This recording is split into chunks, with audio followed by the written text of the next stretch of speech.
a quick sneak peek. Don't forget to stick around towards the end of the video where I finally reveal the name of my new garden bed and show you the complete transformation. You don't want to miss it.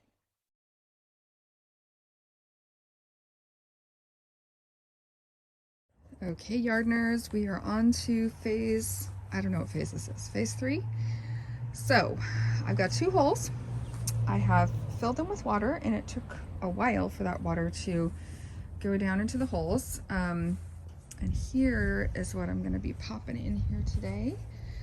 These are Limelight Primes from Proven Winners, and they're pretty, let's just say some of the leaves fell off from the time I purchased them to now. I had them in my greenhouse. They were getting too much sun. I put them in the shade, but they are still blooming and they're beautiful. And so I really need to get them in the ground though. If you look here at the top, you can see how root bound they are. So they are definitely needing to get out of these containers. So my plan here is I'm gonna put, I've got the holes prepped obviously and watered in, and I'm gonna go ahead and put some of the Biotone starter from Espoma. I'm almost out of that, but I'm gonna pop that in the holes. I'm going to go ahead and pop these out of the pots, kind of rough up the root balls a little bit, and then backfill with some Miracle-Gro potting mix instead of putting this dirt back in the holes. I'm going to try to avoid that because it is really like clay soil. It's just not very good soil. So you can see there's still some roots from those old roadies in here, but my husband helped me dig the holes. I'm not claiming to have dug those perfectly nice deep holes. I had some help, but now it's my job to get these popped in. So here we go.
Max, what do you have to say for yourself?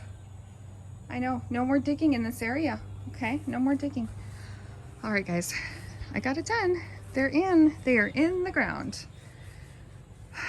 I did a little pruning back on them. I tried to get rid of some of the like spindly little branches that didn't seem like they were doing much. And like I said, they dropped a lot of leaves. So they're a little stressed out, but I did a bunch of biotone. I put a bunch of new fresh soil. I took away 4 cans, 4 of those big Proven Winners cans of ucky old, like river loam, yucky soil. And I think what I'm gonna do is just let the hose trickle. I'm just gonna let that hose trickle on them probably most of the day. I'll do one and then the other and just really see if I can do like a deep watering, and hopefully they will be okay. Hopefully, you know, I'm expecting a little bit of shock. I'm expecting them to maybe not thrive this season since it is the end of August that I'm planting them, but next season I'm hoping they're gonna do good. And what I do love though is the scale for this area. I think is so much better than those big giant roadies that were in my previous video.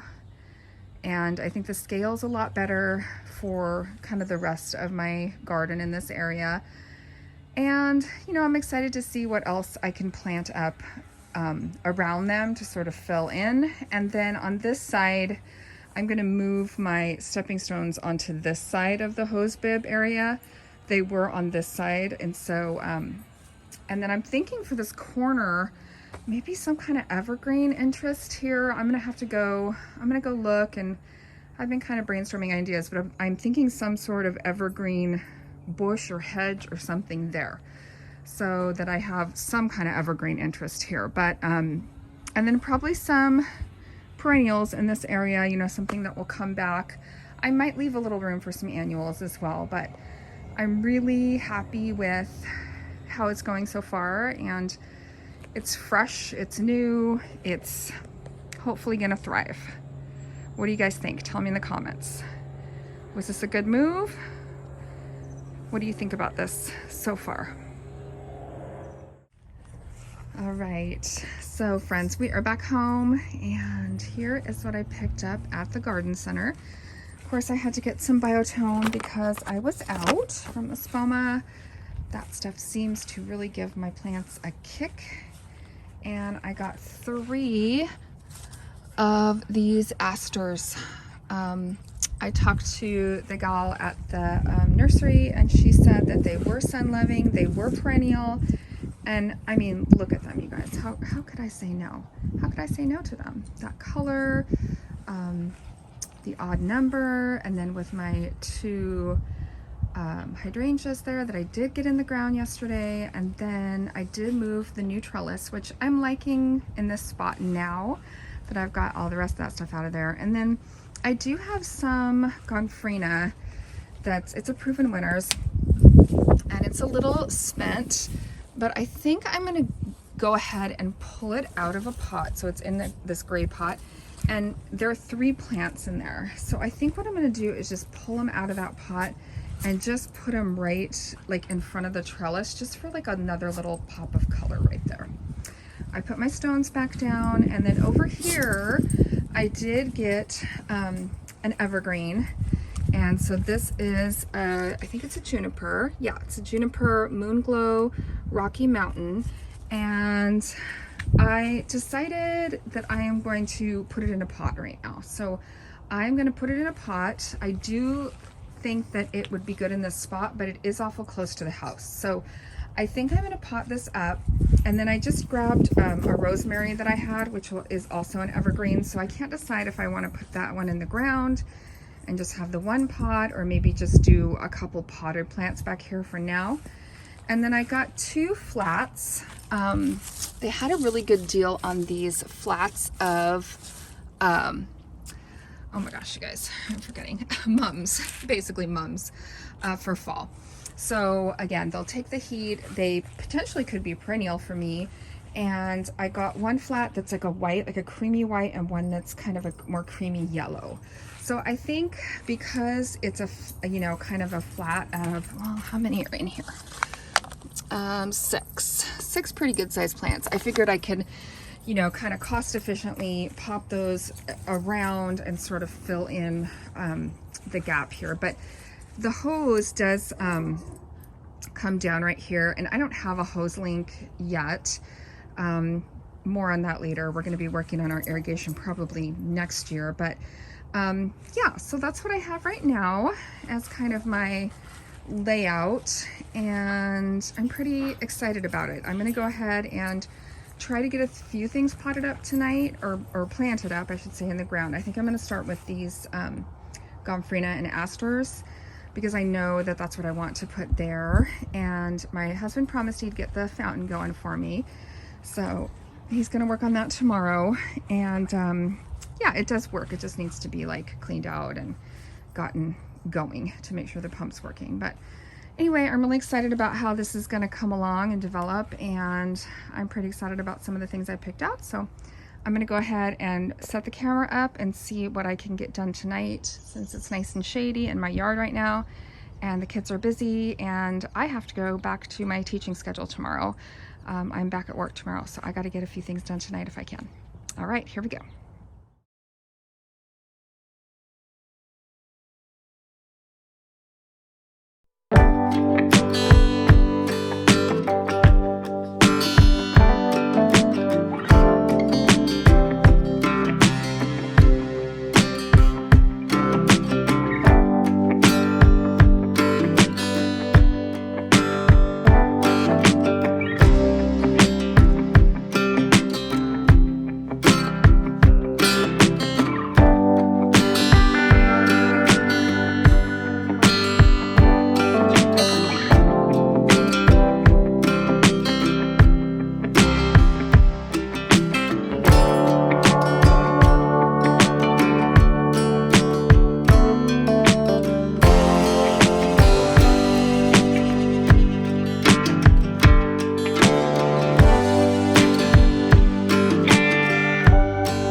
My husband is a bit of a rock hound.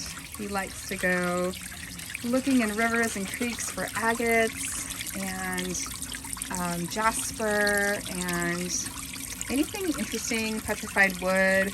So he set up this fountain for me today. And his grandfather was also a rock hound, so he did this fountain in honor of his grandfather. And yeah, everything's looking really, really good. So anyway, just a little backstory on why our fountain has all these cool rocks and found objects here, because of my husband's grandfather. All right, so this is a quick tour of the after of this project. Everything has been planted up for a few days and is just doing really, really well. We got the fountain working, and my husband was able to go through his rock collection. And some of these rocks he got from his grandfather. So we've had this fountain and the rock collection out for a few summers now in honor of his grandfather. He was a rock hounder, and my husband has taken after him in that regard. He loves to look for agates and jasper and different rocks in the creeks and rivers here in Oregon. The hydrangeas are looking amazing. In fact, they're starting to turn to a beautiful pink color. Can't wait to see that transformation, and everything else is just settling into its new home. I'm very, very pleased with how this turned out, and I couldn't be happier for a beautiful, fresh space here in the side of my house. All right, friends, thanks for hanging out with me and seeing the transformation of this garden bed. If you've been watching for a couple videos, you know that it has been a labor of love, but I'm so thrilled with the way it turned out. I wanted to finally reveal to you the name of the garden bed. I'm finally ready to talk about that. It is in honor of Maggie. So this is Maggie's garden bed. Maggie was my Boston Terrier who was my companion for almost 15 years. And unfortunately, we lost her at the beginning of the summer. And this was before Milo and Max, my Aussie Doodles. And I wanted to do something in her honor. So I couldn't think of a better way to honor Maggie than to have a fresh new space in my backyard. So, of course, we have the fountain here, which is in honor of my husband's grandfather, and with the rocks and the rock hounding. But I really wanted to do something special in Maggie's memory. So I'll try to find some video or pictures of her to post here so you can see what a special companion she was. Thanks for coming along for the ride. I hope that you enjoyed this video. If you did, please go ahead and give it a like and subscribe and share it with a friend. It would mean the world to me. I hope you're able to go get in your yard tonight, friends. It's a really fun and meaningful place to be. I'll see you next time. Bye.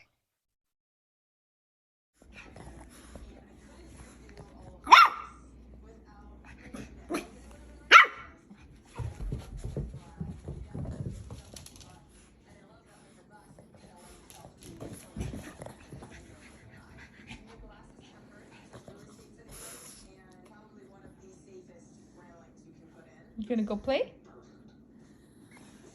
Go play with Milo. You guys were playing.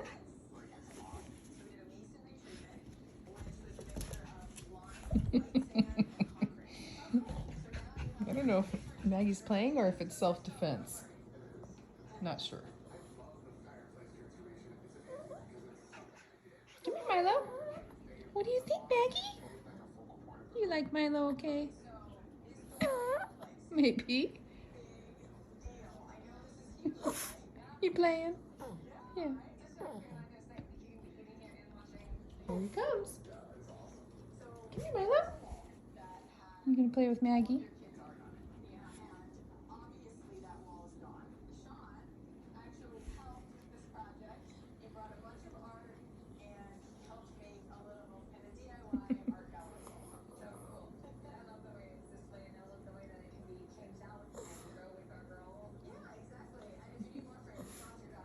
You guys are doing pretty good with each other, huh? Yeah. Pretty good.